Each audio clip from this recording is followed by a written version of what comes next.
Hi, guys. Welcome to the Simple Doesn't Mean Easy podcast.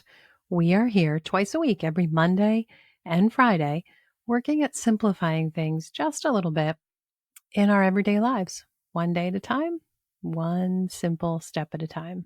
I'm your host, Michelle Visser, and today I have a little story for you. It's a true story, and it's a quick one. It's a story about one flower and 31 years. I'm actually going to pull up what I've written. I wrote this quite a few years ago, but I'm going to read it as if it was today because, well, it might as well be. And tomorrow, as far as recording time, when this is out live, it'll be after our anniversary. But as I'm recording this, tomorrow is Bill and I's 31st wedding anniversary. And the flower that was one of the flowers in our wedding is blooming all over our yard right now. So let me just tell you my story.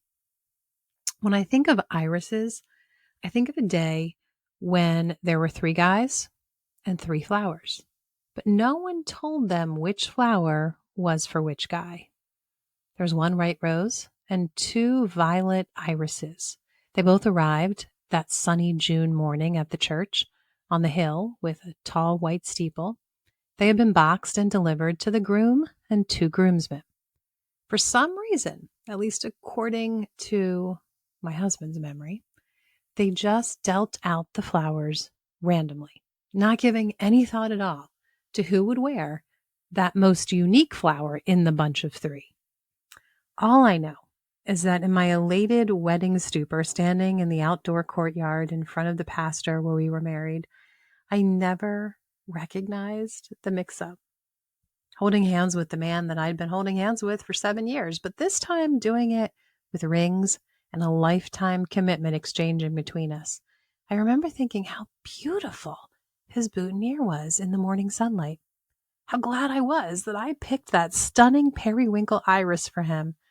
Never mind that I had actually picked a single white rose, which was gracing one of the groomsmen's lapels, to be Bill's flower. It was a fun memory that I shared with the daughter this week, who enjoyed musing about how clueless men can be over certain issues. She and I, both with dirty knees and dirtier fingernails, were weeding the rows of beans and corn with the promise of irises nearby, just beyond the garden fence. And the anniversary of that day of mixed up flowers and a far from perfect, but yet so blessed union was looming only a day away. I'm sure Siberian irises have graced many other grooms over the 500 plus years since they've been a cultivated bloom. And their names actually come from the fact that they were first colonized by monks in Siberia in the Middle Ages. They were grown in monasteries and distributed around Europe. But I'm thankful that someone once cultivated them in beautiful spots around our old farmhouse, because they're a perfect expression of a beautiful commitment that I made to my high school sweetheart, who has humored my cravings for reading and writing and chocolate for 31 years as of tomorrow. And their vibrant amethyst reminders of God's provision. Luke 12:27 says, "Consider how the flowers grow. They don't labor or spin. Yet, I tell you, not even Solomon, in all of his splendor, was dressed like one of these." If that's how God clothes the grass of the field, which is here today and tomorrow thrown into the fire, how much more will he clothe you? So that's it for today. I hope you liked my little story. Catch next Friday's episode, where I'm going to finish off the story with some really intriguing, interesting facts about this gorgeous flower. But that's for next Friday.